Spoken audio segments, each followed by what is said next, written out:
Classified briefing today on Iran, largely unsatisfied. Republicans, on the other hand, saying they're confident in President Trump's decision to strike the country's nuclear facilities. Do you feel like that Iran's nuclear program has been obliterated? Absolutely. And as we're learning more details about yesterday's briefing to senators, joining me to discuss is Senator Jack Reed of Rhode Island, the top Democrat on the Senate Armed Services Committee, and of course the longtime chairman of that committee when Democrats ran the Senate. Senator, thanks so much for being here. Thank you. So obviously we heard from House members. It seems to me, based on my own reporting and conversations, that perhaps you all in the Senate received a more fulsome briefing from this administration. So let's focus on that. Right. Are you confident, based on what you heard in that briefing, that the Iranian nuclear program was, in fact, significantly set back by what happened? I think the program was set back, but the question is how long. And one of the factors that has been publicly revealed is the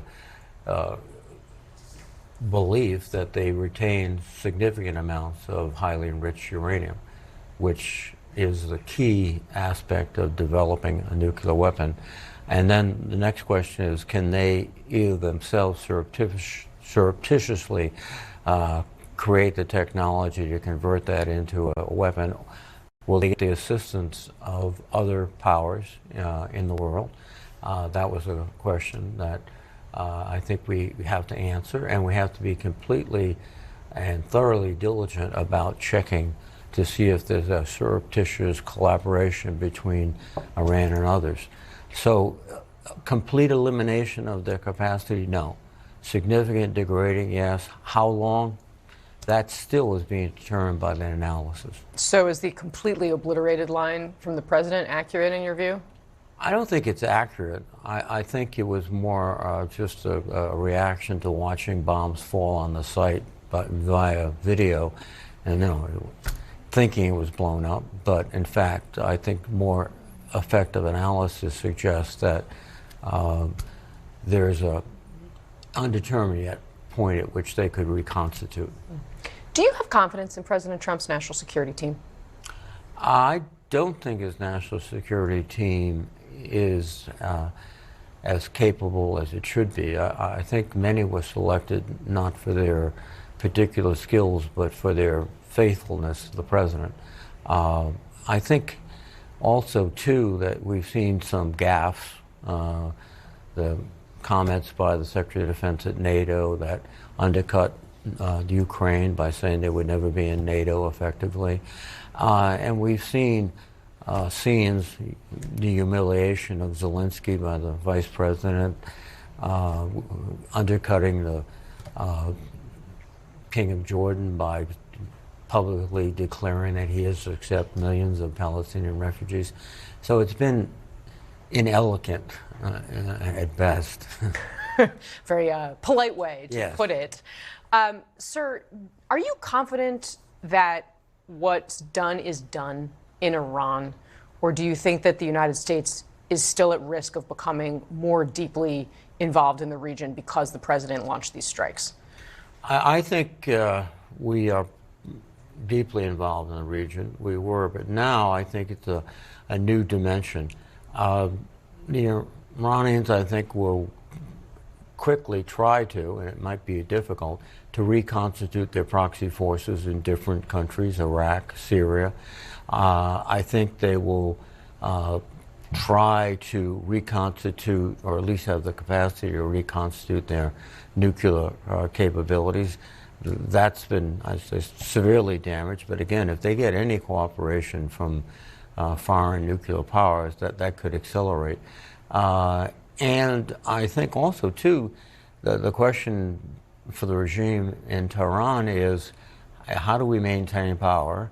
And then how do we continue this resistance, which is the sole rationale of their regime? So I don't think that this is just, one and done, we're over, etc. I think we have to look at the day after. And usually in the Middle East, the day after is more complicated than the first few days of the strike. Understatement as well. Sir, I spoke with your colleague in the Senate, your Republican colleague, John Kennedy, yesterday on the show. He came out of the briefing and said he was told that Iran was days from a nuclear weapon. Is that what you heard as well? I can't comment on what I heard. I can tell you, though, that as late as March of this year, publicly, Tulsi Gabbard indicated, one, they were not close to a nuclear device, and two, that the Ayatollah had indicated that he was not pursuing a nuclear weapon. Now, all of that was cleared, I think, through the White House, so that was the position of the administration. But then the president was out there saying Tulsi Gabbard was wrong. Well, I think he's probably saying he made a huge mistake and appointed her to be the DNI, and so that's just kind of dismissing the reality of what was said and what was cleared by the White House just months ago. Were you surprised that Tulsi Gabbard was not in this briefing that you received? No, because I think, again, the Trump administration is more like a court than an administration. And if you're out of favor, then you don't get to go and participate in things. So Tulsi Gabbard has been thrown out of Trump's court, is how you would put it. I would say yes. At least she's on probation. Sir, do you think that the administration was relying more heavily on Israeli intelligence when they launched this strike than they were American? I think they rely on Israeli intelligence, but the collaboration between the Israeli intelligence and U.S. intelligence has been very close over many, many years. And also, the Israelis have significant insights into Iran. The fact that they had Mossad forces on the ground in Iran is quite a feat, which they accomplished. So we listen closely, we make an independent evaluation. I think it was less about the intelligence and it was more about the political dynamic that was facing Netanyahu, and by the situational relationship ultimately President Trump had to react to.